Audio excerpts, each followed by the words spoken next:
killer. Because I've come across people that have killed a lot of people in gang wars before. You know, I did the video about No Limit, G Herbo's crew. There's a guy called Mad Max that, you know, they say he had 9 or 10 bodies, right?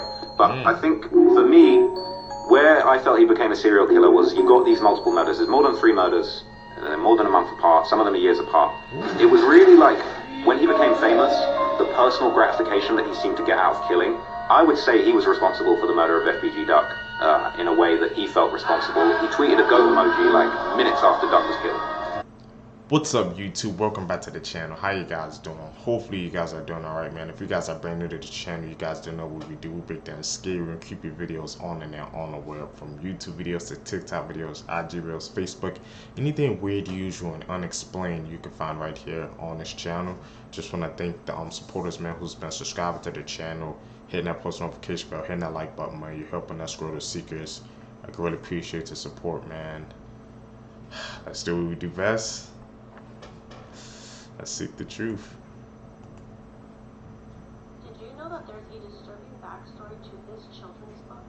This is Eric and Corey Richens, and they live together with their 3 young children in Utah. Eric had a renovation business, and Corey was a real estate agent. On March 4th of 2022, around 3:22 a.m., Corey called 911 after walking into her room, and according to her, she saw Eric lying on the ground, and he just wouldn't hold him touch. Once officers and paramedics arrived at the scene, and they did pronounce him dead. Corey stated that that night she made a vodka drink for her husband to celebrate that she had sold a house.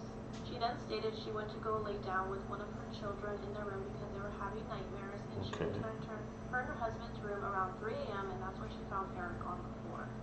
An autopsy was done on Eric, and it revealed that he died after ingesting a 5 times the legal dose of fentanyl. Damn. Not long after Eric's death, Corey had published a children's book called Are You With Me? And this was catered towards children who were grieving after losing one of their parents. Investigators ended up looking through Corey's phone, and that's when they saw text messages between her and another person finding drugs for them to poison Eric. This was not the first time that Corey tried to poison Eric, just the other times she just did not succeed. What? Supposedly Eric wanted a divorce from Corey, and just a few weeks before his death, he has changed his will and life insurance policy. Eric had told his family many times, if something happens to me, it's my wife's fault. Corey was arrested and is currently sitting in jail waiting on trial. The story that just continues to keep me up at night is what happened to the Yuba County 5. 1978, there were 5 men that were coming from a basketball game in Chico back down to Yuba City in the middle of the night. Now, all 5 of the men suffered from mild intellectual and psychological disability. Never gonna know why they did this, but for some reason, when they were on the highway, they got off of the highway and went onto a dirt back road in the Plumas National Forest. You know, is that for whatever reason, they eventually got out of their car and started walking on foot. They vanished. Police eventually found that car, and they expected something's wrong with this. Not the case. The car had gas and it was working fine, so why did they get out of it and walk through the woods? Nobody knew what happened to them until eventually somebody stumbled into this cabin. Quick, before I get into it, if you want the full episode on this, you can listen to it on Creep Time, the podcast. Inside that cabin was the body of Ted Wire, and he had lost 80 pounds. Didn't make any sense because the cabin was full of food. Eventually they found everyone's body except for Gary Mathias. This 74-year-old woman. What the hell happened, man? Like they said, they just went on a dirt back road and just started walking. And they just found him in a cabin? Something more to that case, man, that we didn't know about. I have to deep dive into that one. Woman robbed the bank after she was scammed of her life savings. This all happened in Ohio when Anna Mayers walked inside a credit union with a face mask on and demanded that the bank teller give her money while she threatened them with a gun. She ended up only taking $500, and then she got in her car and drove off. It only took police 2 hours to find Anne in her home, and when they arrived, she was gardening and pretended like she had no idea what was going on. She eventually admitted to the crime, and it turns out that Anne was recently scammed out of thousands of dollars online and owed a lot of money to family and friends. And because of that, she became pretty desperate and felt like her only way out of this mess was to rob a bank and thought that she would get away with it. Her sister also told police that Anne was going around telling family members that she was going to do this, but everyone thought that she was only joking. She was charged with aggravated robbery with a firearm and tampering with evidence, and is being held on a $100,000 bond. The UK's heaviest man, Jason Holton, has just passed away 1 week before his 34th birthday. His heartbroken mother said that he began overeating as a teenager after his father passed away, and at one point he was eating roughly 10,000 calories a day. Over the years, his weight increased to the point where his legs could no longer hold him, and after becoming bedridden, he didn't leave his room for a staggering 6 months. He said he would cry every day because he felt like he had imprisoned himself. At that point, he weighed around 317 kg, or for those in the US, 700 pounds. In 2020, his organs began to shut down, and he had to be airlifted by a crane from his mother's third-floor flat by a team of more than 30 firemen and engineers. When he got to the hospital, doctors said that they wanted to send him to London Zoo to get a heart scan because the only machine big enough to hold him was used by vets for very large animals. Luckily, thanks to his treatment at hospital, his condition began to stabilize. But 4 years later, he was rushed to hospital yet again. But this time, doctors said that they couldn't save him and he had about a week left to live. The coroner's report stated on Tuesday he died from organ failure and obesity at only 33 years old. Man, he was young.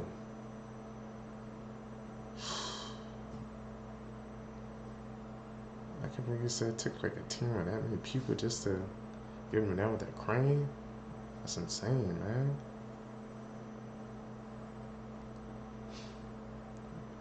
Be careful what you eat. This woman got 0 prison time after stabbing her boyfriend 108 times. In 2018, 26-year-old Chad O'Melia's life was savagely taken in his apartment in California by his girlfriend. 33-year-old Bryn Spetcher says that on this day, she was tricked by Chad into smoking a highly potent strain of marijuana, which caused her to go into psychosis. She says that she remembers immediately walking into the kitchen and grabbing several knives and stabbed her dog before going after Chad and taking his life. Bryn then turned a knife on herself and attempted to take her own life before police arrived. And authorities also said that it wasn't easy restraining Bryn and that the taser didn't even work on her. Now, Bryn's defense argues that she reacted this way because she only smoked less than 6 times in her life, which that combined with the high potent marijuana explains why she took her boyfriend's life. Bryn ended up only receiving just 2 years of probation, 100 hours of community service, and no prison time. This pastor... That case, man, is freaking dangerous, man, because it can kind of set a precedent, man, if somebody didn't, you know, take that type of, you know, material before or something like that, and something happens, they just don't have no freaking responsibility to it, man. That's why I said, just stay away from those type of things, seekers, because, you know, like drinking and doing that, man, activity, it could change it. It could change it to a whole different person. That's why me personally, I try to stay away from that stuff as much as I can, because that just ain't me. Being accused of unaliving his own wife. This case is currently ongoing, but it's been so highly suggested, so this is what we know so far. On April 28th, Pastor John Paul Miller made the shocking announcement at the end of his church service that his wife, Micah, had unalived herself. He then asked everyone to leave quietly and not discuss his wife's death. Micah's family and friends do not believe this cause of death and have taken to social media with the hashtag Justice for Micah. John Paul also wrote Micah's obituary, where he talked mostly about himself, not even Micah, who was the one that passed away. He also painted their marriage as like a perfect relationship, which is really odd considering that Micah filed for divorce and a restraining order against her husband only days before her passing. The weeks prior to Micah's passing, she was sharing on Facebook about abusive relationships and really just hinting that something wasn't right. A friend of Micah's has come out and confirmed that Micah told her that there was abuse in the marriage, and also that church funds were being used for things not church related. And since, more friends and family of Micah have come out with similar accounts. Also been some speculation that John Paul was having an affair, a years-long affair with this woman that he's been seen in the days before and the days after Micah's death. That woman's husband also passed away in a really suspicious way, but that's just online speculation for right now. The investigation is currently ongoing, so hopefully we have answers really soon. But in the meantime, make sure to leave all your thoughts, theories, questions, and case suggestions in the comments for me. I do The the same thing, FBI caught a seekers. serial killer whose goal was to become a beast or an animal, specifically a bear/saber-toothed tiger hybrid. He had built himself a beast suit that he was using to maul his victims. When the FBI was originally looking at the bodies of the deceased, they thought it was a regular animal mauling. However, they soon realized it was fossilized skulls that were making these impressions. This led them to investigate Randall Tier, a man who was working at an anthropology department at a museum. He engineered the suit himself at his house, and he used parts of bones that he was stealing from his museum job. However, Randall Tier is also a victim in this situation, because when he was younger, he was seeing a psychiatrist for these urges that he was having to become a beast, but his psychiatrist was none other than Hannibal Lecter. Hannibal Lecter is far from an ethical psychiatrist and actually used psychic driving to make Randall Tier become the beast that he is today. He actively encouraged Randall's urges to become a beast and even gave him ideas on how to do this and how to be sneaky about it. And that's another reason why Hannibal Lecter is so evil. I make this point all the time. Because Hannibal Lecter is not just a serial killer, he's not just eating people, he is actively incubating other serial killers as his career goes on as a psychiatrist. How far would you go to get more guac at Chipotle? Because this man shot an employee at Chipotle over his serving size. On April 5th, 32-year-old Aaron Brown walked into a Chipotle in Southfield, Michigan to order some food and then insulted an employee when he wasn't served enough guac. Aaron was then seen on surveillance video going around the counter and packing his order with more guac until a worker knocked the guac out of his hand. That's when Aaron grabbed the 21-year-old worker and slammed him into the fridge and shot him in the knee. And while all the customers were terrified and ran out the restaurant, Aaron was seen calmly collecting his food and drove off without speeding. But Aaron didn't even make it too far, since this Chipotle was located across the street from the police station, and he was arrested. He was charged and was being held in the Oakland County Jail on a $20,000 bond, and all for some guac. For some guac, really? People need to really think their priorities, man. When I be hearing cases like that, like, oh, these small items, it really makes you think how, like, people just over exaggerate over the smallest things, man. Always amazes me, bro. Oh, some damn guac? Really?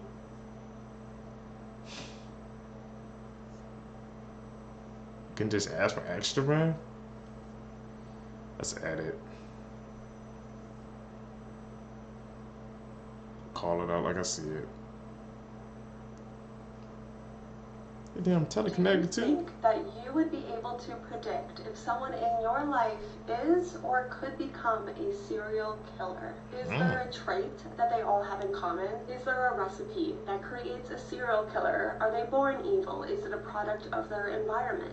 Some experts believe that there is a recipe, the McDonald's triad, which are 3 elements that are the key to predict if someone will grow up to become a serial killer. Being cruel to animals, setting things on fire, and wetting the bed after the age of 5. Many experts also say that a serial killer's childhood holds the key and believe that nearly 100% of serial killers experience some kind of mistreatment in their childhood. I find really interesting because some of the most infamous serial killers, Ted Bundy, Jeffrey Dahmer, Paul Bernardo, all claim to have come from really loving childhoods. Turns out that head trauma in adolescence could also be a big factor. Richard Ramirez, the Night Stalker, David Berkowitz, son of Sam, and Fred West, and many others all experienced some kind of extreme head trauma in their adolescence that resulted in a change of behavior. So it's pretty well known that the majority of serial killers are white men between the ages of 25 and 34, but did you know a majority of serial killers are from the United States? By like a ridiculous majority. These statistics are so scary. For my astrology girlies, most serial killers are either Virgos or Geminis. New York is the state with the most serial killers, and most serial killers are born in November than any other month. Statistically, you are more likely to become a serial killer if you're the eldest child, and the least likely if you are an only child. Also more likely to become a serial killer if you are left-handed. What do you think makes a serial killer? Do you think it's genetics or a bad childhood, or just because they are left-handed? And is there anyone in your life that maybe you're looking at a little bit differently now? Let me know in the comments. Maybe it's a combination of all of them.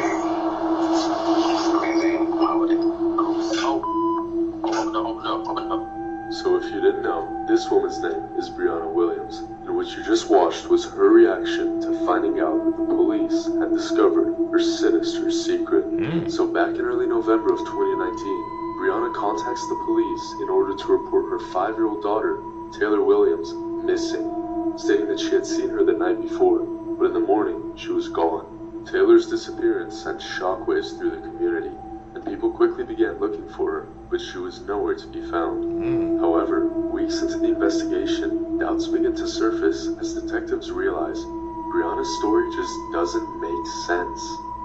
Then, all of a sudden, Taylor's remains are found 400 miles away from her house, with investigators ruling that her cause of death was starvation, meaning Brianna had unalived her. At this point, Brianna knows that the police had figured out what she had done, so she tries to unalive herself, but this fails and she gets arrested. In court, Brianna is found guilty of Taylor's death and is sentenced to a well-deserved life in prison. Brianna's story shows that you cannot escape justice and that karma will always catch up to you. Missing American and Australian surfers were just found dead in a well in Mexico. Behind me is Callum and Jake Robinson and Jack Road. They were missing for about a week, and then they were found dead in a well in Ensenada, Mexico. They all disappeared on April 28th. They were last seen in Baja California surfing. One of the family members got worried because one of the men were a type 1 diabetic and he hadn't communicated for a while, which was out of character for him. Then on Saturday, May 4th, all of the men were found inside of a well, and a fourth man was also found, but he was unrelated to these three.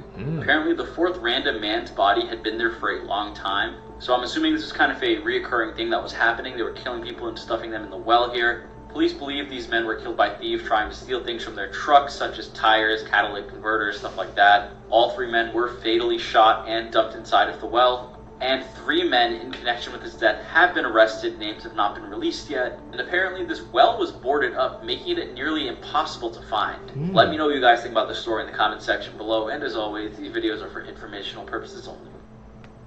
I've been hearing like things, man, about like tourists, how they gotta be careful, you know, when you go out to different countries, especially because you never know what could happen, man. Somebody's watching you, they know you coming from a different place, and they just straight targeted you, and look what happened, man. There were some surfers just trying to go out for a good time, and a tragic ending, man. You gotta be careful nowadays, seekers. Sad but true.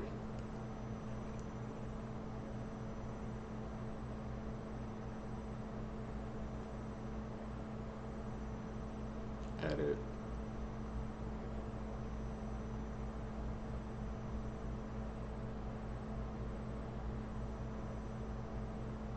Warning, viewer discretion is advised. In April 2015, Shayna Sims arrived at a funeral home posing as a makeup artist. A 38-year-old woman called Tabitha had recently passed from natural causes, and Shayna was there to work on the body. While she was there, instead of making the body look presentable for her funeral, Shayna carved off one of Tabitha's breasts and cut off one of her toes. She tore clumps of Tabitha's hair out, smeared her makeup, and then slashed her face. She even stole the shoes off Tabitha's feet before leaving.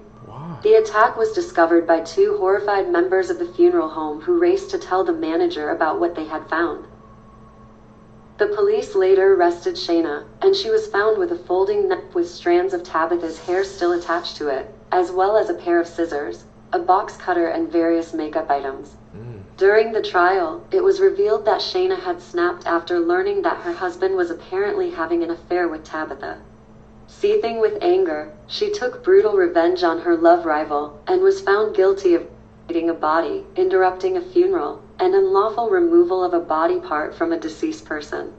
Shayna Sims was sentenced to 16 years in prison, but was released after only serving 4.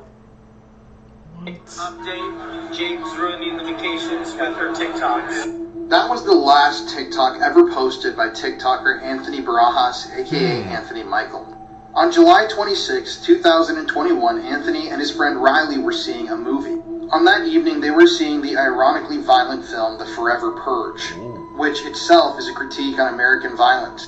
On that day, the 2 of them were just sitting inside of the theater enjoying the film when suddenly they were both shot in the back of the head. Now, sadly, Riley Goodrich, who was 18 at the time, would die at the scene, but Anthony, who was 19 at the time, was taken to a hospital but passed away a few days later. But why did this happen? Well, it's not a very clear story. So this is Joseph Jimenez, and he was actually arrested the day after the murder. He was the guy who pulled the trigger. Now, Joseph's friends were actually in the movie theater. There were only 6 people in the theater at the time.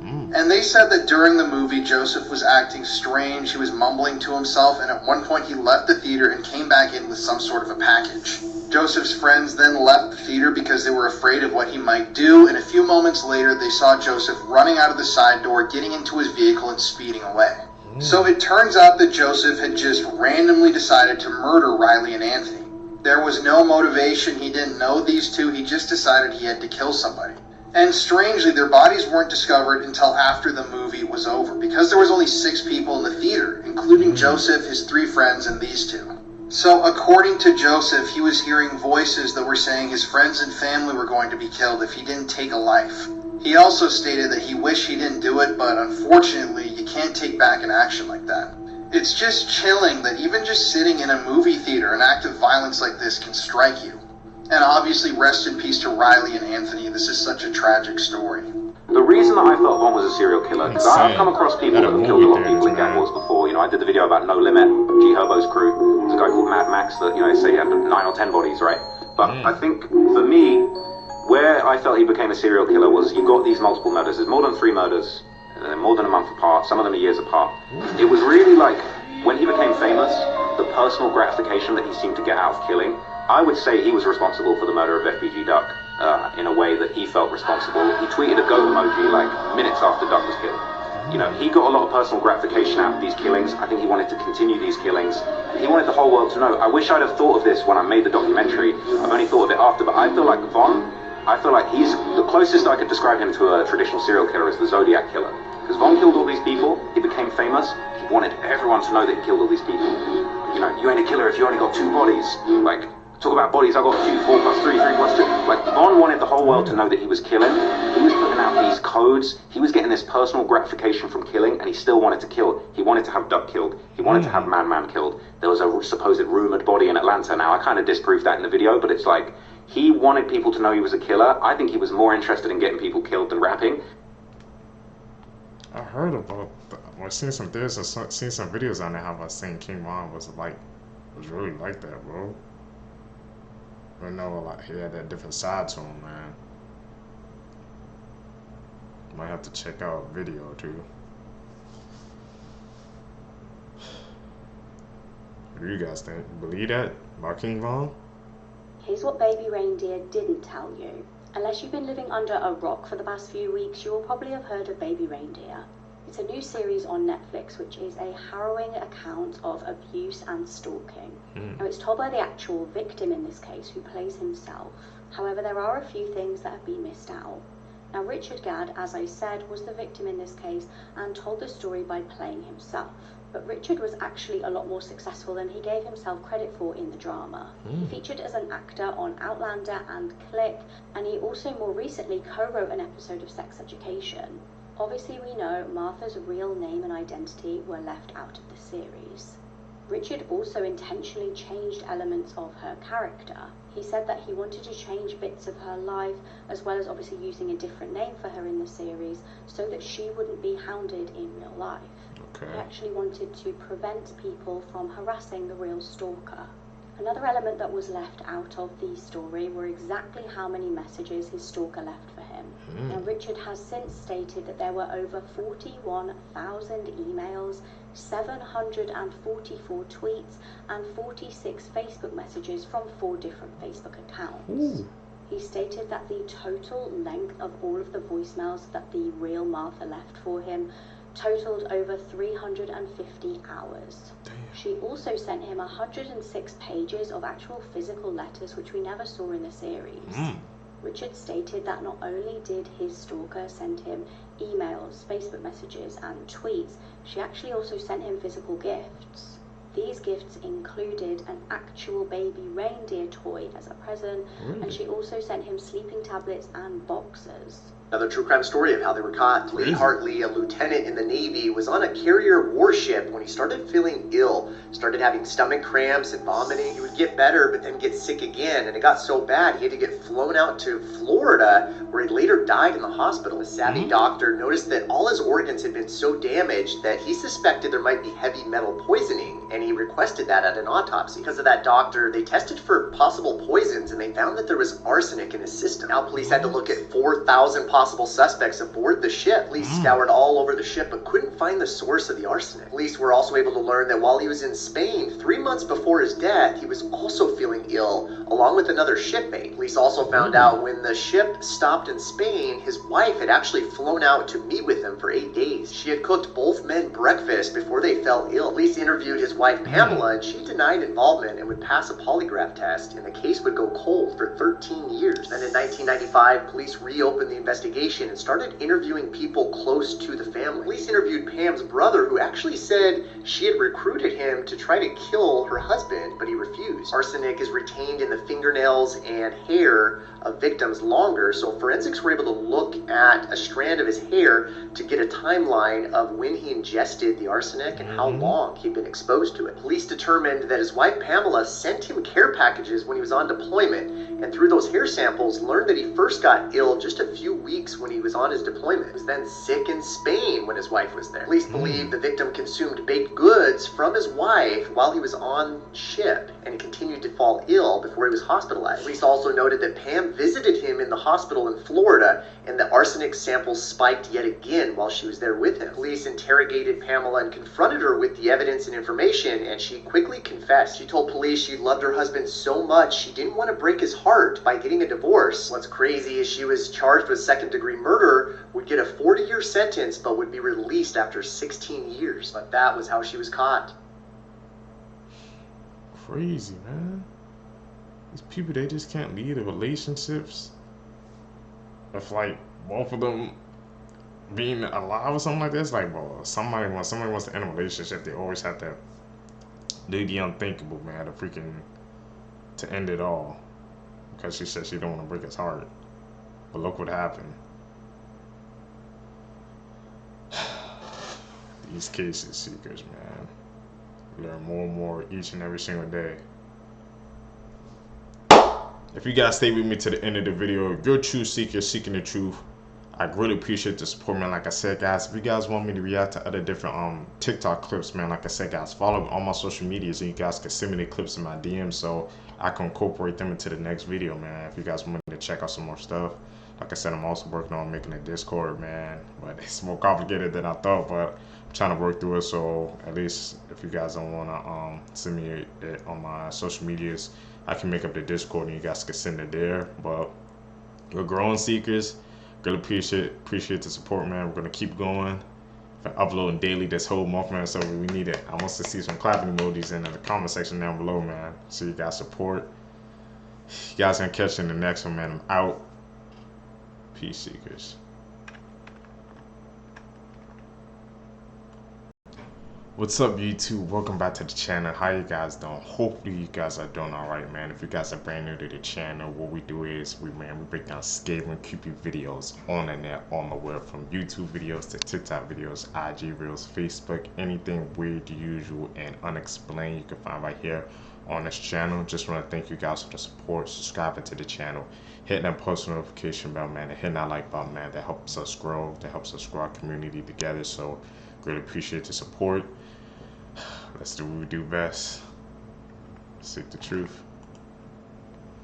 This woman filmed her own murder after her husband found out she was having an affair. On December 2021, a fight broke out between 60-year-old Carrie Birmingham and his 48-year-old wife Patricia after he found out that she had been having an affair. During the argument, Carrie pulled out his shotgun, pointed at Patricia, and threatened to take her life. Patricia began recording their fight, and the last thing her husband said to her before he pulled the trigger was that she was going to meet Jesus. Carrie pled guilty, and even though they had video evidence of what he did, he was only sentenced to 10 years in prison with the possibility of parole in 5 years. And the reason for this is because the laws in Texas allows for a reduction in punishment if the crime was committed in sudden passion, which in this case, Carrie found out about his wife's affair and quickly reacted in this way.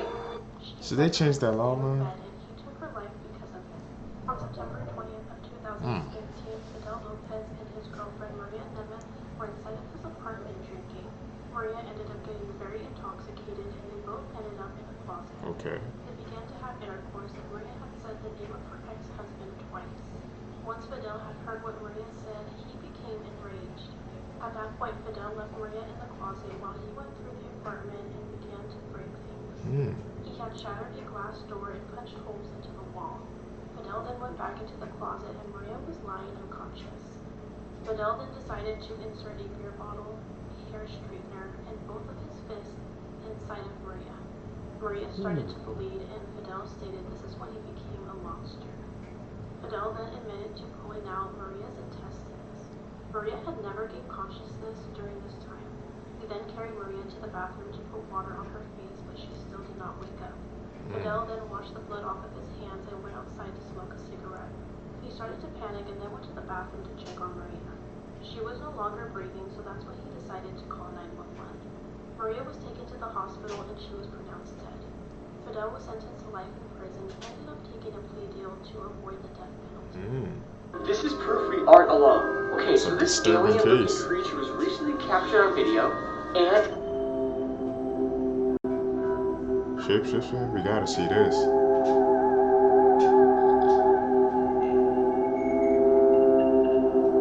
What the hell is that?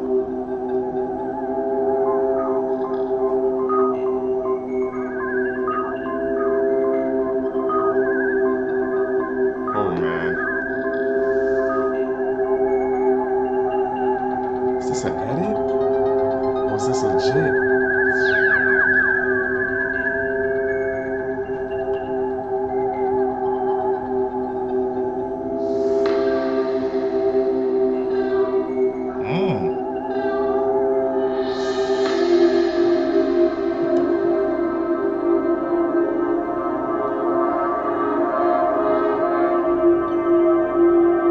I have no idea what this is, but it's absolutely terrifying. And this is also 4,000 feet in the ocean.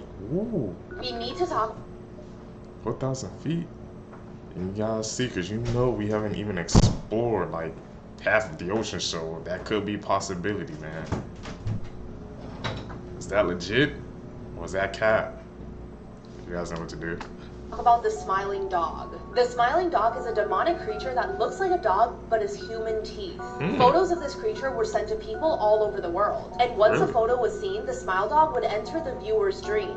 And in the dream, you'll feel a need to ask the creature one question. What do you want? Then the smile dog will always reply with spread the word. After that, you'll have 3 days to grant the smile dog's wishes. And if you don't send any videos or photos of the smile dog to someone else, the photo you receive will start to deform, showing you a much more disturbing version of the smile dog that some people think is its true form. Some people have even said the smile dog's nightmares are so bad that its victims avoid sleeping altogether, weakening their mind and making them even more vulnerable till the smile dog comes out of their dreams and into their reality to further torment them. So send this video to someone else to spread the word of the smile dog. Y'all doing that, Seekers, man? Spreading that smile dog picture? I ain't receiving, so I don't know if that's Pastor Cat. Edit.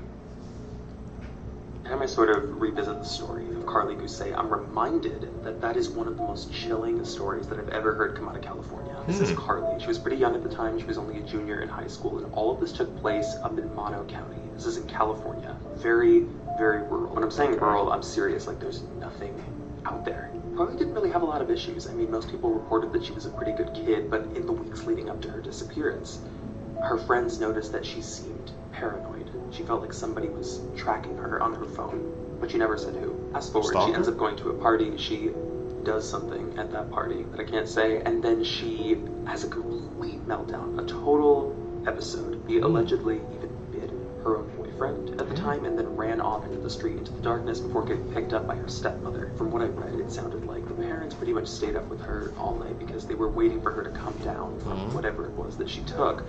But she never did, and they never called 911. Come the morning, she was gone. She was not in the house. If these are stories that interest you, we've got a whole show on it. If you want to go check that out for a full episode. Only a handful of witnesses claimed to actually see her. They saw her walking along the road towards the highway, and this is that highway. Like, it is, there's nothing out there. which means somebody must have put her in their car. A man has been arrested on suspicion of manslaughter in connection with the death of ice hockey player Adam Johnson. The 29-year-old Nottingham Panthers player's throat was cut by an opponent's skate blade when they collided during a match. Johnson received immediate medical attention with CPR performed on the ice and was taken to hospital but could not be saved. Detectives arrested the suspect on Tuesday, who remains in custody.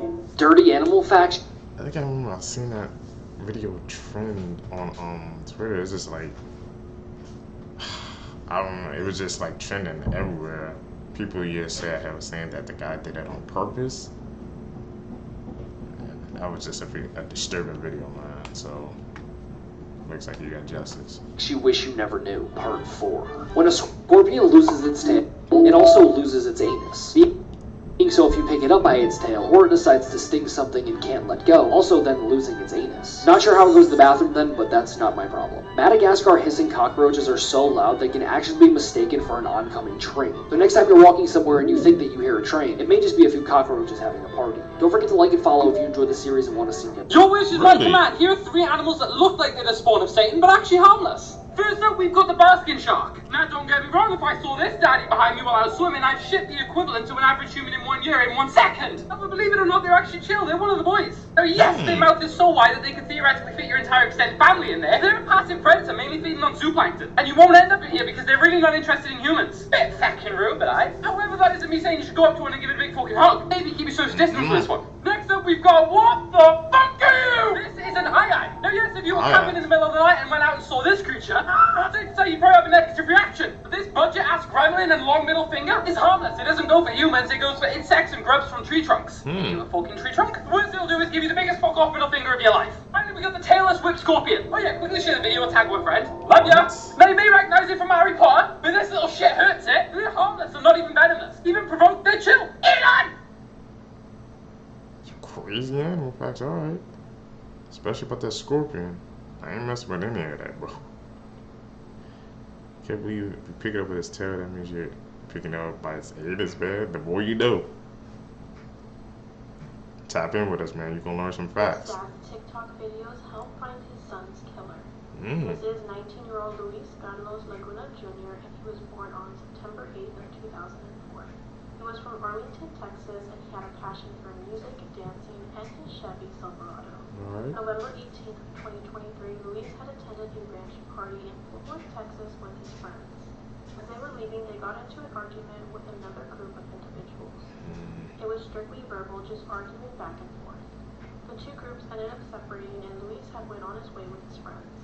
They all hopped into Luis's truck, and as the truck was leaving, someone shot behind Luis's truck and struck Luis.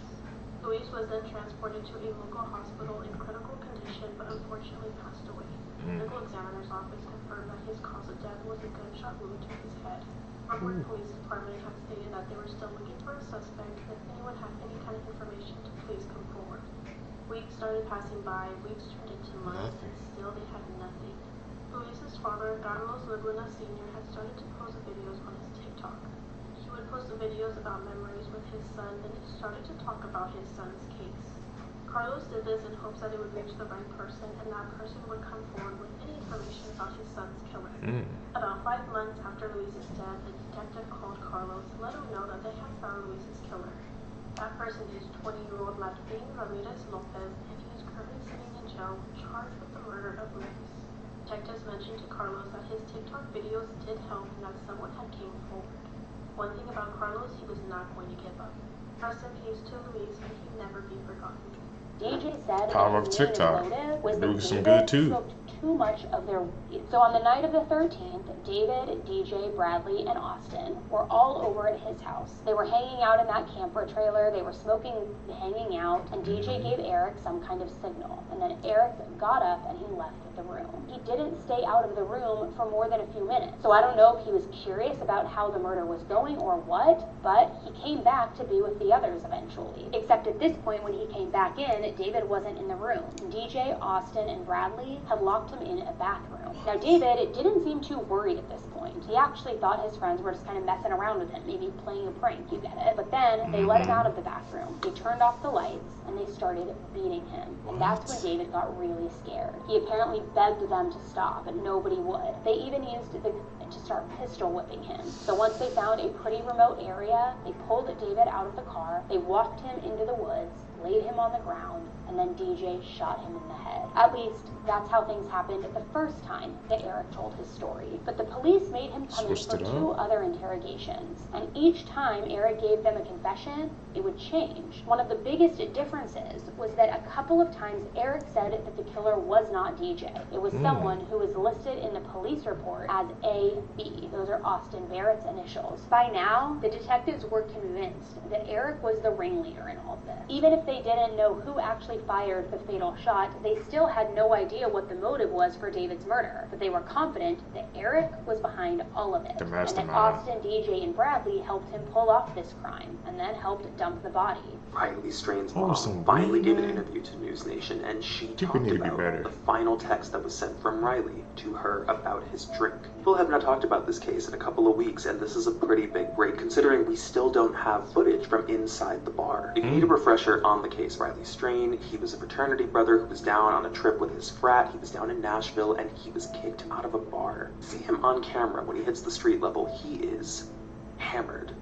He's completely gone. He's wandering aimlessly. He's alone. Eventually, he would vanish that night, and then following a 2-week search, his body was found without his pants, washed up in the Cumberland River. And a lot of dust that was kicked up on this case because a lot of people wanted to know about that drink, and now we have confirmation from his mother. And again, it's a lot to pack into one video. If you want some backstory on this, I've got an episode on it. Riley had apparently texted his mom that his drink at the bar, something was wrong with it. Adds even more suspicion to the GHB theory. Marcus married his 15-year-old. See, cause that's why, man, when you out and you stepping away, man, if you don't cover your drink, it's best to just order a new one because you don't know the type of time that people are on nowadays. They could try to serve some of your drink, try to take advantage. It's not even worth it, man. When you out, get a new drink or don't leave it at all, man. Or better yet, don't even drink. I always want to be aware of my surroundings.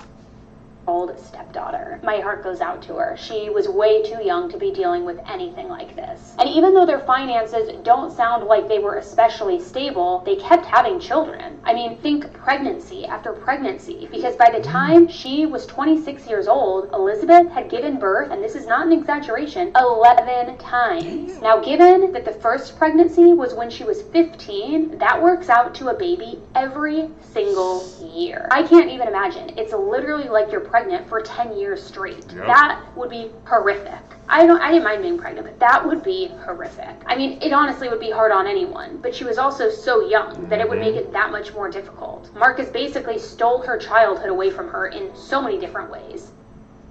Crazy. She had no chance to even live her life. 11 years? She was pregnant every 1 year, bro.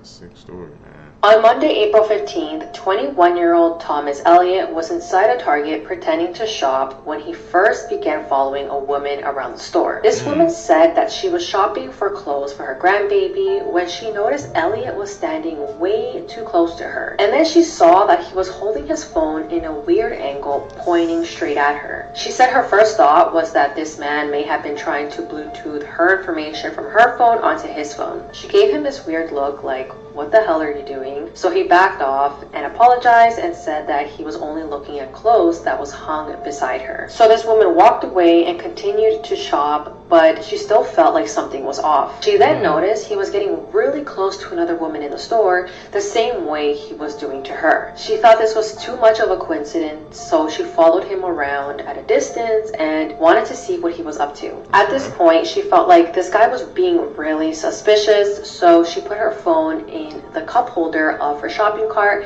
and began recording. And that's when she caught Elliott bent down with his phone and put his camera underneath this woman's dress.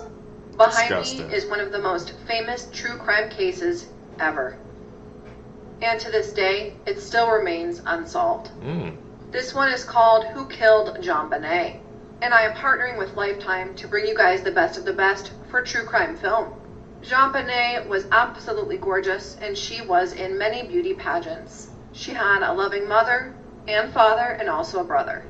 Unfortunately, JonBenet was mysteriously murdered. There were several accusations against the parents, but no one really knows the real truth. JonBenet was absolutely precious and so kind with her personality. She was loved by so many. This has been one of the most talked about true crime cases over the years. And to be honest, it's one of the most intense ones. I feel this Lifetime movie did a great job portraying this case, and I think it's one that everybody should watch. You guys can watch this at mylifetime.com/watchripped.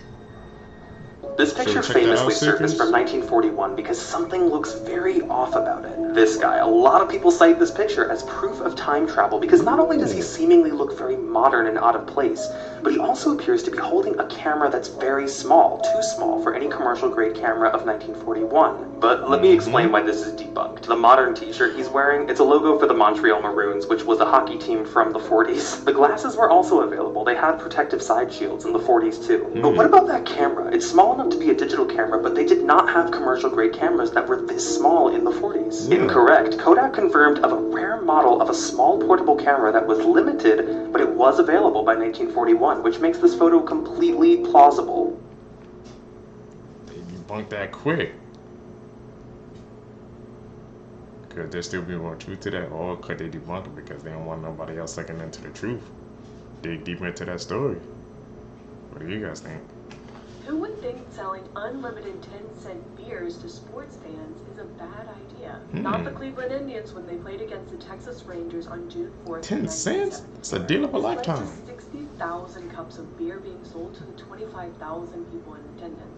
That was incredibly problematic because there were only 50 security guards. Fans were growing increasingly intoxicated, throwing bottles and firecrackers on the field. There were flashers and streakers. And this all culminated in the 9th inning when a fan tried to steal a player's cap and the Rangers came to their teammates' defense. The fans rushed the field with knives, chains, and stolen stadium seats. Players defended themselves with bats as they retreated into their dugouts, and the umpire declared the Rangers the winner by forfeit. Though they would put a 2-cup per person limit, the next 10-cent beer night was a month later. They kept doing it. They didn't even learn from their mistakes. It's crazy. They're doing that nowadays. You know that ain't happening. Look at Miranda seeming uncomfortable while Dan is touching her. What can't you say? I mean, honest to God, I could go on and all this stuff coming out about him. Wonderful qualities about Miranda, but I know time permits. Like, why is he hugging her like that? One thing. In all the years I've known Miranda, I guess 9 years now, she hasn't changed. Miranda hasn't changed one bit. All those awesome qualities. Like the need to touch her. 9 years old. All the goodness, all those smiles. Let me know if I'm overreacting. And make sure you hit that follow button because I have a whole deep dive coming. Oh, you're being exposed. Breaking news in the case of what some are calling the Milwaukee serial killer. As you may remember, earlier this month, a critical missing persons warning was issued for Sade Robinson. She was last seen on Monday, April 1st. The following morning, authorities were notified about a car fire near her home. After further investigation, authorities were able to determine that the vehicle fire was that of Robinson's. Later that day, authorities say a community member located a leg in a park. This park was less than 10 miles away from Robinson's home. Furthermore, authorities said that Robinson went on a date on April 1st, the same day that she went missing. Authorities say that the two met at a restaurant where the suspect worked.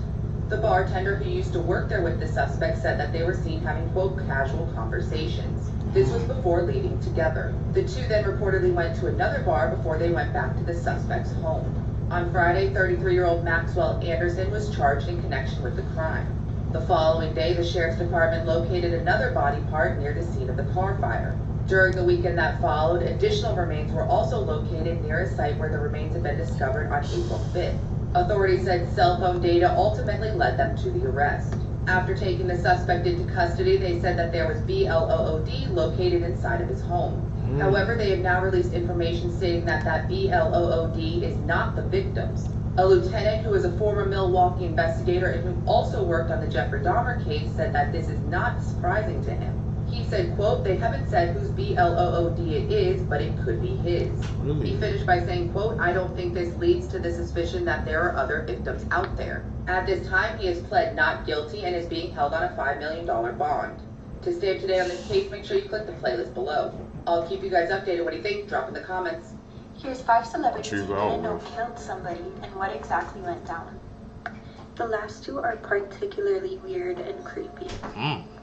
Tennis superstar Venus Williams got into a car accident in June 2017, which left one man dead.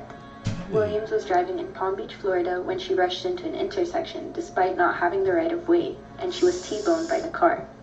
The car's driver survived, but her husband, 78-year-old man, was sent to the ICU, where he died 2 weeks later.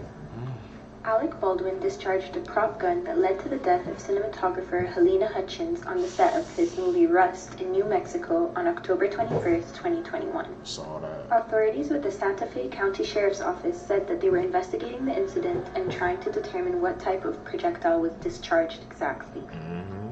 No charges have been made since the incident, and Baldwin, who is both a star and producer for the film, cooperated with authorities. Baldwin even released a statement the day after the incident to let the public know how devastated he was, as well as the fact that he was fully cooperating with the police investigation and that he was in touch with the late cinematographer's family and husband. In 1993, Snoop Dogg and his bodyguard were charged with the murder of a rival gang member.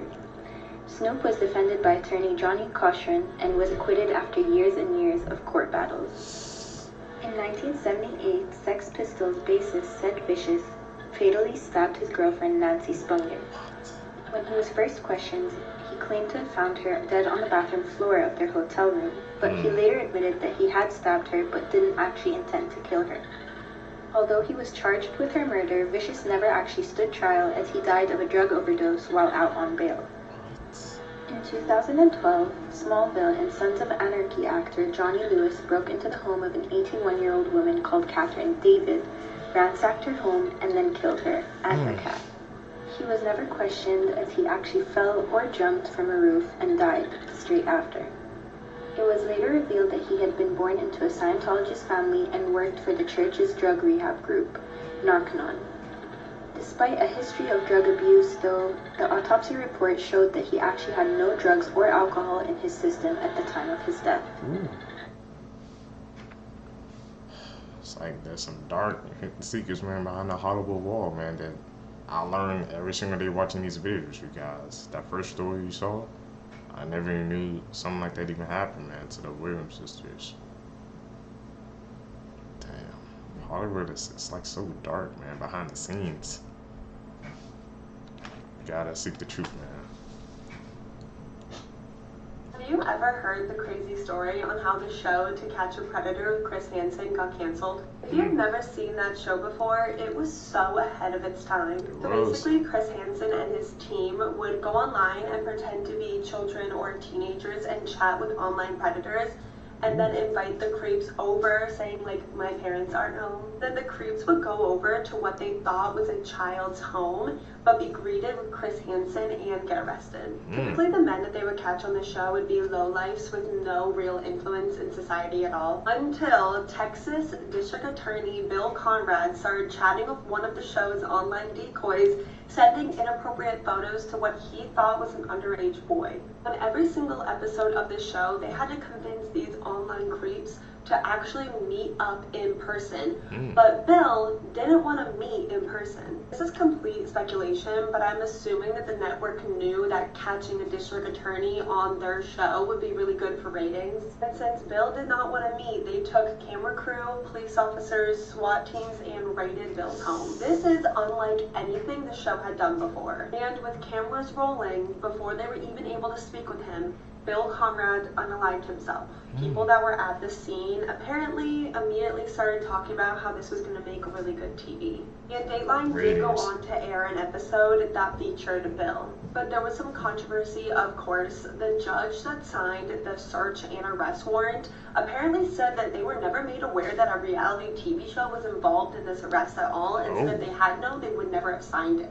Experts have also said that the raid was unnecessary drama for the cameras and put everyone involved in unnecessary danger. And that the investigation was just rushed in general because this was reality TV and they wanted a quick turnaround for the episode. Bill's sister did go on to file a wrongful death lawsuit against NBC, which was settled for an undisclosed amount. And within months of this all happening, the very popular TV show was canceled. There's so much controversy about how this all went down, but what do you think?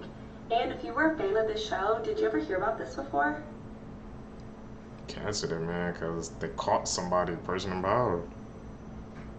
And they tried, and it wrongly, man. They tried to catch it, but when that money got involved, man, they tried to do it for ratings. It seems like they kind of lost focus on what it really was supposed to be about, man. Like she said, that was ahead of its time. I imagine how would a show like that go like today in today's society? It's sad, but they probably have an episode probably like every day. Crazy. Seekers, that's it, man, for this video for you guys today. Hopefully you guys enjoy this, man. Like I said, if you guys been checking out my style, kind of been, you know, cutting back on the chatting, man, just letting the videos play out and saying my thoughts until afterwards, cutting down on the pausing as well, man. I'm just trying to make the viewing experience just the best for you guys. You deserve the best, and I want to continue to get better and better with each video going forward. Guys, stick with me, man. Hit that like button, subscribe button, hit that post notification bell. Also follow my socials down below, man. So let's go to Seekers. That's how we can connect and stay together, man. Guys can catch you in the next one. I'm out. Peace, YouTube. What's up, YouTube? Welcome back to the channel. How you guys doing? Hopefully you guys are doing all right, man. If you guys are brand new here to the channel, you guys don't know what we do. We break down scary and creepy videos, man. On the net, on the web, from YouTube videos to TikTok videos, IG reels, Facebook, man, anything weird, usual, and unexplained, you can find right here on this channel.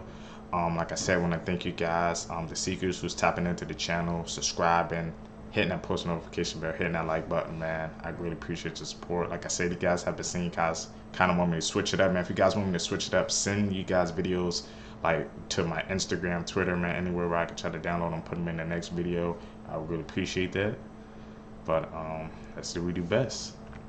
Seek the truth.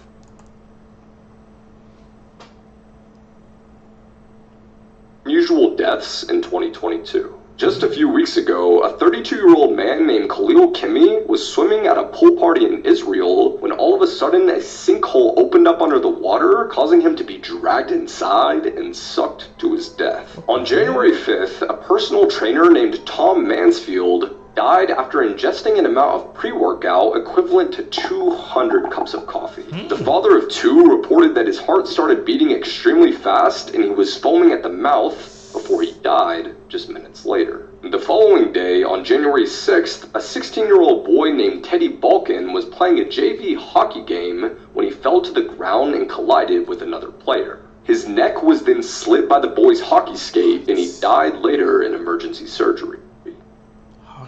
Dangerous sport, bro. Risking your life.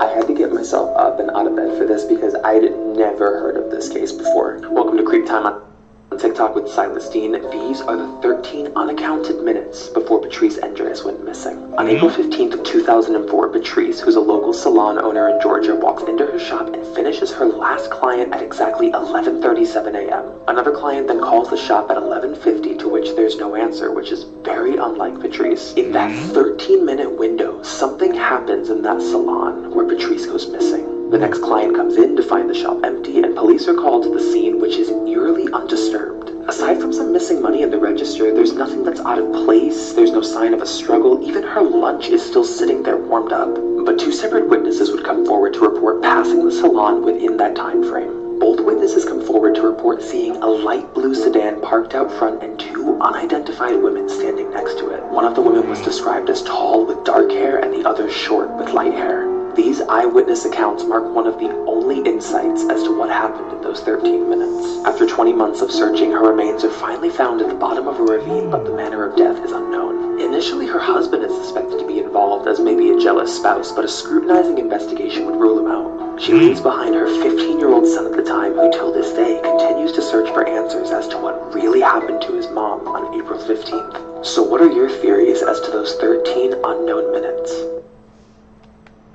It's kind of scary, man, how like that small amount of unaccounted time led to somebody's minds. Make sure you having to be aware of everything, man, even the minute details. Like I said, if it wasn't for those two people, eyewitnesses, checking out that pulled up that blue sedan, they wouldn't have had nothing. Creepy facts that you shouldn't read. Your mind can sense when someone is staring at you even when you're asleep, which explains why you randomly wake up during the night. Spirits are more active at night and mostly exist in air-conditioned rooms. They look and stare at you at night. They read your mind and try to speak and show your future dreams. Follow if you're scared. Interesting, spooky facts.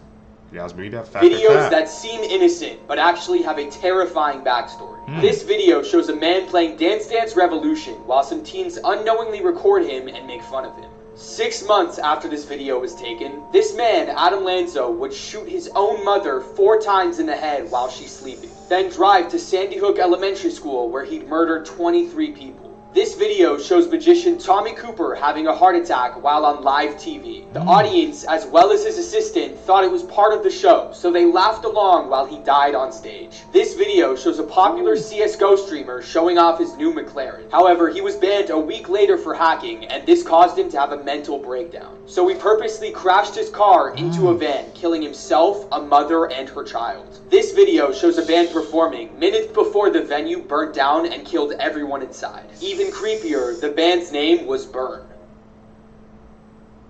Damn, that's a freaking scary coincidence. All those creepy facts, man. It's like these pictures and videos, they have dark backstories you never know until you find out. Can't judge a book by its cover, that's what they say.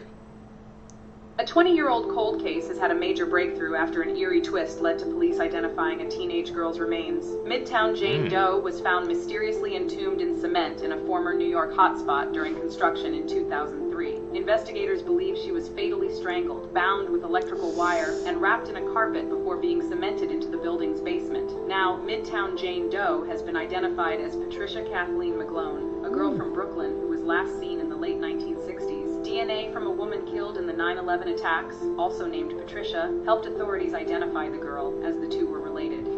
This is the devastating case of Kylie Rodney. On August 6, 2022, 16-year-old Kylie went missing at Prosser Family Campground in Truckee, California. Kylie attended a school party with more than 100 kids, but it's alleged that older people also showed up, which made a lot of the teens uncomfortable. Kylie texted her mom right before midnight and told her that she would be home in 45 minutes, but the following morning, Kylie's mother got super worried when Kylie was still not home. One of Kylie's friends said that she was with her the entire evening until she decided to go home at 12:20 a.m. Police searched Prosser Lake for more than 15 hours, but were unable to find Kylie's vehicle. But on August 21st, a group of divers who go by the name Adventures with Purpose decided that they would help look for Kylie. It didn't take the group of divers much time to locate Kylie's car, only 14 feet underwater. The car was upside down and Kylie's body was inside. The investigation is still ongoing and the autopsy results have not been released yet.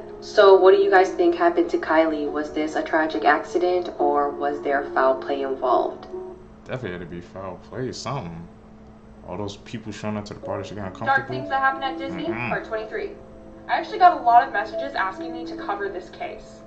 On December 3rd, Chris Christensen passed away after jumping from a parking structure outside of Disneyland. This is reportedly the area that he jumped from, and that's where he landed. Now, it's a very sad and tragic case. It breaks my heart. So according to the letter that Chris left, him and his wife Marlena got in a really bad fight. He said their marriage was perfect up until that fight. She accused him of being aggressive and physical with her and their kids. Although Chris claims that that's not what happened and those claims were false. As a result, he spent the night in jail and he pretty much lost his job of being a school principal. Chris said that he took his own life to escape his partner. and these claims that she made up. It's a very touchy case. That's why I didn't really want to address it. But like I said, a lot of people told me to. That one case, when anything that was always Disney's now in the Most news, they always seem unusual to deaths be able in to human hide it. history. Yuriko Onaja was in the middle of having sex with his 6th wife when his other wives caught him and became jealous. They forced him to do it with each of them, and he stopped breathing before he could get to the 5th wife. A 32-year-old man from Florida, Edward Archibald, died from choking on arthropod body parts in a cockroach eating contest. When 25-year-old Salman Mirza met up with his ex-fiancée at a hotel in India, he realized that he didn't have protection. Salman then proceeded to seal up his pee-pee using a strong glue, causing him to die of organ failure. This past Halloween, a Brazilian man was fishing with his 2 friends when all of a sudden they were attacked by bees. The man attempted to escape by jumping into a nearby lake where he was attacked by piranhas and died. 42-year-old Tony Isles was in a McDonald's drive-thru when he dropped his credit card. He opened his door to retrieve it when his car rolled forward, pinning him between the door and the car, crushing him to death. Crazy cases, man. You would never think in a million years that stuff like that would happen.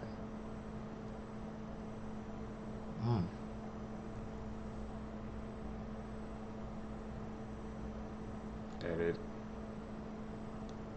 This is why you should never take walks alone at night. In 2007, a girl was on a late night walk when she looked at the end of the road and saw the silhouette of a man moving around very strangely. It was like he was doing the waltz, but he was moving towards her, so she was sketched out, crossed the road, and went the other way. After a couple minutes, she turned around to see what he was doing, and he was right across the street from her, now staring up into the sky with a huge grin on his face. Now totally creeped out, she turns around and walks about a half block before checking again, and to her horror, he's now crouched down right behind her. But luckily, he stands up, turns around, and kind of hobbles away, and then she notices something. The man had turned around and was now sprinting directly towards her. She runs to safety and now just hopes she never has to see that smiling man again. The smiling man. It's that factor cap. That's scary. Okay, these are terrifying facts to keep you up at night. Our first one is locked-in syndrome. And I hear you thinking, what is that? Well, locked-in syndrome is essentially sleep paralysis, but for comas. You could be put into a coma and have complete awareness of what's going on around you, but you can't move any of your limbs and you can't speak. People have described it as a living hell and the most terrible thing anyone can go through. How many of you are cat owners? Well, I hate to do this to you, but your furry best friend is not there for you. If you manage to die before your cat does, your cat will wait till you're dead and then begin to eat your body. And for this last one, I have to give you a warning. Because if you don't like rats, it's going to ruin your day. Go onto Google Images and search up Rat King. Just look at it. And when you're done doing that, share this video with one of your friends to ruin their day. I ain't doing that. Don't search up Rat King, y'all. I haven't covered many cases that deal with the paranormal on this account, but this is a story that stuck out to me. Welcome to Creep Time on TikTok with Silas Dean. This story is from a woman named Whitney Renebe. The story takes place in a rural part of Oklahoma, sometime between 2019 or maybe early 2020. One night while her mother is just sitting in the living room just browsing through old photos on her phone, she comes across 3 pictures that startle her. On her camera roll were these 3 photos taken within minutes of each other around 3 in the morning just a few days prior. One is of her husband sleeping, one is of her daughter sleeping, and then one is of herself. She realized that no one else in the house had taken any of these photos, nor did her family have a history of sleepwalking. This is a family that has 5 dogs in the house, all of which tend to bark with strangers, but there was no sound that night. Till this day, she has no idea who took these pictures or how they were able to do so without disturbing the house or the dogs. The photos are a haunting mystery, leaving the family with one question. Who took these pictures? Who took the pictures, y'all? They snuck in with no detection. Let's talk about skinwalkers. They are said to be powerful witches and medicine men. They can even change their form to any animal they desire, including humans. But they mainly change into deer, wolves, and coyote. You know, dragon fruit ain't that good. The scary part is they say if you see one, They can steal your face and even your last scream for help. You might think this is like a folklore or a tale. People actually believe these are real. The scary part is there's actual videos of people seeing oddly walking humans screaming help in the middle of nowhere.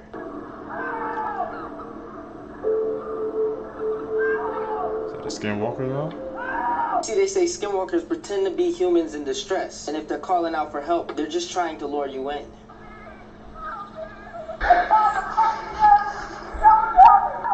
Ashley! That's when they take your life and use your voice and your look to catch their next gullible victim. A man's wife wasn't even home, but yet somebody was calling him to come downstairs in his wife's voice.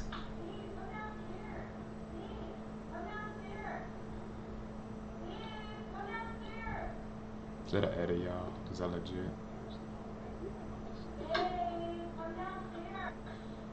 Don't trust it. If you want me to go out in the middle of the field, at least shapeshift into like Rihanna or Beyonce. I'm making a mess, but this look good. I'll be there in a minute. 30 seconds flat. Naked. Very naked. Maybe even Lizzo. Let's light this candle. What the? Skinwalkers, man. Should we check that out? I've seen a couple of videos, man. But I haven't deep dive into it yet. Edit. Gotta call it like I see it, man. This is the Pitbull video, one of the hardest cartel execution videos to watch. Explain. The video that I'm about to explain is extremely graphic and I don't recommend searching for it. I won't. The video begins with a man lying on his back on the ground and two men are holding his legs open. He's being restrained. And in total there is 5 perpetrators and 1 victim. And also 2 pit bull dogs.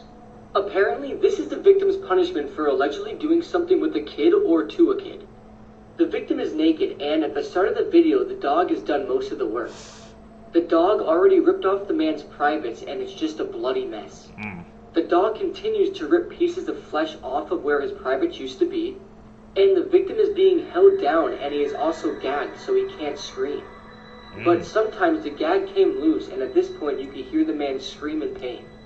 The victim was even talking, but I couldn't translate it, but that means he was completely conscious during this, which I can't even imagine the pain. As a man, this might be one of the worst videos out there. Funky Town is bad, Ghost Rider is bad, but as a man, I can't imagine anything more painful than a pit bull ripping off your junk while you're still alive. Not many people mention this video with the other disturbing ones, but it's definitely up there. There's not any information about the victim after the video. I don't know if he died, but it's safe to assume he did. He lost a lot of blood, and if a dog eats your privates, you will most likely get an infection and die from it. All in all, this video is very graphic, very real, and very disturbing. Please do yourself a favor and never go searching for this video, especially if you're a man. I never search for those video seekers. Do y'all? Me personally, I don't.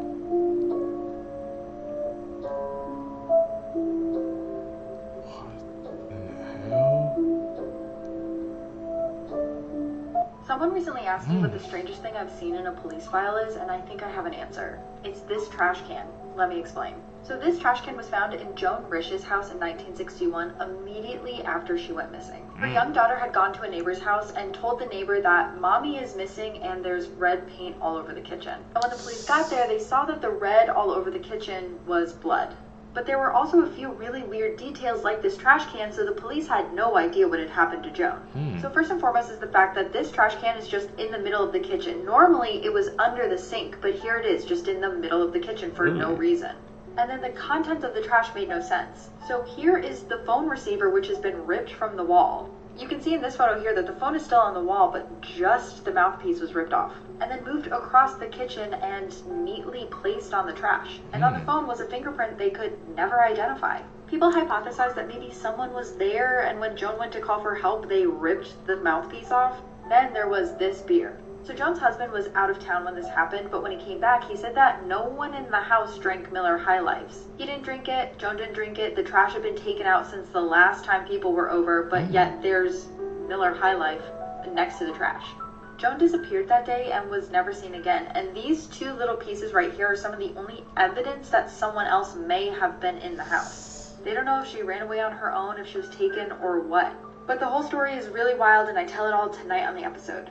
Also, merch goes live when the episode drops. These are the world's most haunted dolls. Starting at number 4, Letta the doll, a 200-year-old wooden doll with human hair.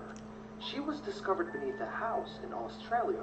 Kerry Walton, the caretaker of this doll, witnessed many strange things ever since he took her inside his home. Hell no. Marks on the floor, objects mysteriously moving, and strange noises at night. Number 3, Okiku. This doll was purchased by a young man in 1918 in Japan as a gift from his younger sister. Tragically, after a year, the little girl passed away from a severe case of the flu. Sometime later, the family noticed something off about the doll's hair. It was originally short, and it has grown past its shoulder. Until this day, the doll's hair is maintained on a regular basis because it never stopped growing. Number 2, Annabelle. Known for its infamous movie releases and stories with Ed and Lorraine Warren, we do know that this doll is possessed by something that is evil, and whoever held this doll suffered from many bad things. Therefore, the doll is now stored in the Warren Museum, safe and sealed. But Annabelle is not the most haunted doll. What is it? Because coming at number 1, Robert. Robert is not an ordinary doll. This thing is sinister. This doll is possessed by a demon, and it speaks to children. In Florida, in the early 1900s, this doll was gifted to a young boy named Robert Eugene, and his parents always used to hear Robert and his doll speak in the bedroom alone, and the family used to hear the voice of the doll respond. Eugene kept his doll till 1974 until he passed away at an old age. No one knew why this old man kept his doll for more than 70 years. After his death, Robert was given to the East Martello Museum. Visitors who have taken his picture without permission claim to have experienced terrible misfortune. If you visit Robert in the museum, you will see that this doll is surrounded by apology letters and also other letters, like permission to look at him. And no one dares to take a picture of Robert. Robert the doll. I'm gonna have to look that up, man. There were people that would definitely write letters saying how they were sorry, taking picture videos of him without his permission. Some dark energy going on there.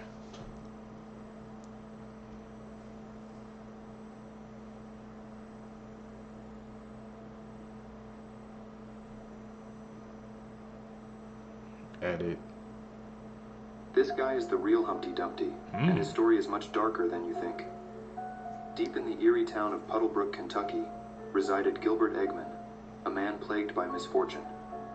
His tale took a sinister turn when he joined the construction crew. Perched atop a towering brick wall on his very first day, 3 co-workers, fueled by malevolence, sent the ladder crashing down. Gilbert's pleas for help fell on deaf ears. Desperate to rescue him, the trio resorted to a crane. But destiny had other plans. The crane, guided by an unseen force, struck Gilbert, sending him hurtling to a grim demise. The town whispered of Gilbert's curse. In the following months, darkness consumed Puddlebrook. One by one, the 3 construction workers met their untimely ends, each death shrouded in mystery. Gilbert's curse, it seemed, had unleashed its wrath upon them, becoming an urban legend in the small town. You won't believe what this person found on the dark web. The dark web refers to 80% of the internet that is not accessible through normal internet browsers. Here's why you should never go searching on there. This one person was searching around when they stumbled upon a live bid. Now, he didn't actually realize what they were bidding for, but he was watching it. When the bidding ended, it was revealed that it was for a woman tied to a chair. The winning bidder decided what happened to this girl. It ended up being a torture and murder live stream. To this day, it was never revealed who was behind this or who this poor girl was. That's really sad and messed up. But follow for more sad and messed up content, I guess. Also follow me on YouTube, link in bio. Dark web, man. We've heard stories about that, but this man has been sentenced to 100 years in prison after doing the unthinkable to his daughter. Tony Valles is a 66-year-old from Helena. On the 10th of July 2022, he was at home with his partner Heather. Tony's 8-year-old daughter Ariana and his 18-year-old son were also at the house at the time. Suddenly, 2 women entered the property who he believed were evicting him. He flew into a violent rage and grabbed a weapon from his bedroom. At this point, he began shooting. He shot Heather and she fell to the floor, and then he shot at his son. What? His 8-year-old daughter tried to escape and run from the terror, but she was hit with gunfire. She was on the stairs when she was hit by a bullet and she fell back. She tragically died after being rushed to hospital. After his daughter's death, Tony stated, "I'm sorry for all this. I can't undo what I've done. The pain and the misery will last a lifetime, and I'm sorry for all that." Tony was sentenced to serve 100 years in prison. This is Mr. Swirly, one of the worst pedophiles in world history. And let me tell you, this story is really disturbing, so viewer discretion is advised. So this is Mr. Swirlface himself, Christopher Paul Neal. He was born in Canada in 1975. So Christopher had a pretty unremarkable childhood, but it should be stated here that he wanted to become a Catholic priest. But after the seminary denied him because he wasn't properly qualified, he decided to become a teacher instead. So Christopher eventually moved out of Canada. He moved to South Korea. That's where he was employed as a teacher. And suddenly, all of these images of CP started circulating around the internet. Christopher appeared in over 200 images of CP that he produced himself. And in every photo that he produced, he always put this swirly effect over his face, thinking that it would obscure his identity. Well, eventually German computer experts were able to unswirl the image. They produced this image to the left, and a number of people who knew Christopher contacted Interpol and told them, this is that guy. So once he was identified, Christopher fled to Thailand. That's where he decided he would make his great getaway. And while he was living in Thailand, he employed the services of a young boy who would go out to local internet cafes and bring Christopher other young boys that he would abuse and take photos of. But this didn't last long and obviously didn't work out for Christopher. In the year 2007, towards the end of the year, he was finally arrested by the Thai police. There's nothing that brings me more joy than seeing all these officers around this guy. And one thing that should be noted about Christopher is his unrepentant nature when he's photographed. You'll see what I mean. Pictures like these were taken by the press when he was finally arrested and brought to justice. So in Thailand, Christopher was sentenced to 39 months in prison and he was handed a $1,700 plus fine. But he later admitted to the crime, he was eventually released, and then he returned to Canada. Upon his return to Canada, he was immediately arrested at the Vancouver International Airport. Now, while Christopher was in Canada, CP was found on his phone and laptop. He was sentenced to a number of years in prison. But in March of 2017, Christopher was released from prison. He now lives in Vancouver somewhere, according to the internet. That's right, Mr. Swirlyface is currently out on the streets. I didn't know this. I think this is an absolute injustice to all the victims of this guy. This is absolutely a horrific story, and I cannot believe he's not serving more time for appearing in over 200 images of CP. It's crazy. But yeah, let me know below. Do you think this guy should still be in prison? I'm also going to be starting a true crime series talking about murders, conspiracies, all of the above on my YouTube channel, The Paranormal Files, so go subscribe if you don't already. But yeah, this story is unbelievable and sickening. Insane. He's just roaming the streets after all what he did. I posted a video listing 8 horrifying facts about jinns. Number 2 from that list caught many viewers' attention. Let's have a look at that clip. Number 2, mythical creatures that we see in movies, such as dragons, mermaids, goblins, and trolls, are inspired by supernatural beings. Really? The jinns of the sky, the jinns of the sea, the jinns of the mountains, and the jinns of the caves. For hundreds of years, mythical creatures were always inspired by supernatural beings. Let's use mermaids as an example. In urban legends, mermaids are known to be sea creatures that lure sailors to their death by their enchanting voice. They are not as innocent and friendly as how movies make them seem. This is the only real video available online that could maybe prove a being of what seems to be a mermaid.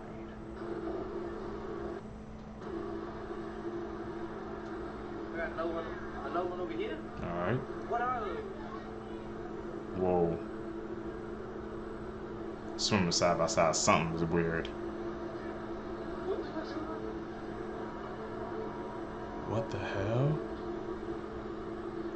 This is all on 4K and this doesn't make national news or something? One of those trails, but something swimming fast underneath that water. Something swimming real fast underneath that water. I hear him. Where's he at? What the fuck is that noise, bro? What is that noise? Where are you? Let's not forget the importance of oceans in the world of jinns. The most protected area in their whole world is on water. The throne of Iblis is on water. But the main question is, are these shape-shifting jinns half humanoids, half fish? Or do mermaids actually exist? Only God knows the answer. Hit the nail on the head, man. What do you guys think? Like I said, half humanoid, mermaids, jinns. What do you guys think, man? But what he's saying was true, if you think about it, man. It's like every story, it takes inspiration from something, man. So these dragon mermaids or something, they had to originate from somewhere. We just truly don't know the origins behind it. That's why you gotta keep our mind open. YouTube, that's it, man, for this video for you guys today, man. If you guys enjoyed this video, could you guys do me a huge favor?